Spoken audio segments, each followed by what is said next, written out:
تنظم غرفة الصناعة التقليدية لجهة فاس مكناس وبشراكة مع وزارة السياحة والصناعة التقليدية والاقتصاد الاجتماعي والتضامني ولاية جهة فاس مكناس، مجلس جهة فاس مكناس، مجلس جماعة فاس ومجلس عمالة فاس، وبتنسيق مع المديرية الجهوية للصناعة التقليدية والاقتصاد الاجتماعي والتضامني بفاس، النسخة الثانية من المعرض الوطني للجلد تحت شعار قطاع الجلد ركيزة أساسية، ماضي مشرق ومستقبل يحتاج لتنمية أكثر، وذلك من 5 إلى 14 يناير بالساحة المجاورة لمدار الكتاب حي طارق بالعاصمة العلمية للمملكة. عبد الملك بوطين رئيس غرفة الصناعة التقليدية جهة فاس مكناس، كما كتشوفوا فهو حنا كنعتبروا هذا اللقاء فهو لقاء اللي هو لقاء يعني انطلاقة ديال المعرض، لأن رجال الإعلام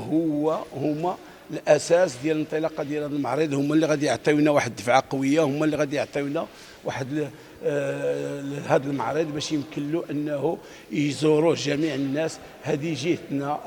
هذا مغربنا، هذه الجهه ديالنا، هذه المدينه ديالنا، هذا القطاع هذو حرفيين ديالنا، لابد اننا خصنا نديروا اليد في اليد باش يمكن لنا اننا نزيدوا للقدام. ويهدف هذا المعرض الوطني للجلد في نسخته الثانية إلى إنعاش ورفع قيمة الصناعة التقليدية بهذا القطاع عبر التعريف المتميز بالمهن لدى العموم، وخلق وتكريس دينامية جديدة في مجال التسويق وترويج المنتجات التابعة لقطاع الجلد، وتمكين الزائرين من الاطلاع على الإبداعات الصناع التقليديين الممثلين للحرف في الجلد، وتبادل خبرات ومعارف بين مختلف الفاعلين في هذا القطاع.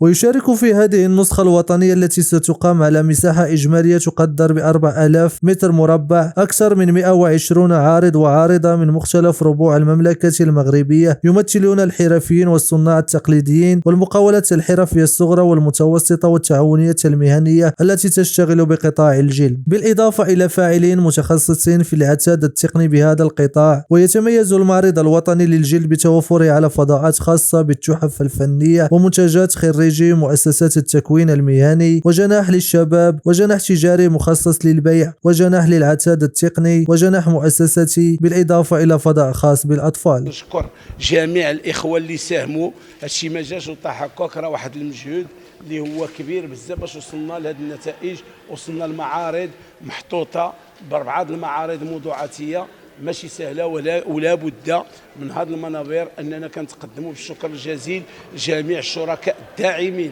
وسيستضيف المعرض الوطني للجلد في نسخته الثانية شخصيات معروفة على الصعيد المحلي والجهوي والوطني متخصصة في هذا المجال، كما ستنظم طيلة أيام المعرض ندوات وموائد مستديرة وحلقات دراسية متخصصة حول قطاع الجلد سيسهر على تعطيرها خبراء وباحثون في هذا المجال. وبالموازاة مع هذه التظاهرة سيستفيد الحرفيون والصناع التقليديون من مجموعة من الدورات التكوينية التي تعمل على تقوية قدراتهم والرفع من معارفهم في هذا المجال.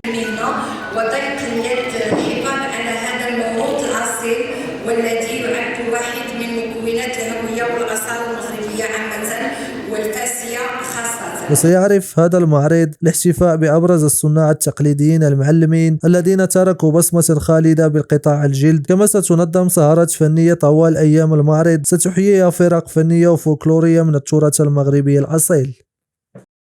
السلام عليكم، لا تنسوا الاعجاب بالفيديو والاشتراك في القناة تشجيعا لنا لنستمر بنشر المزيد إن شاء الله.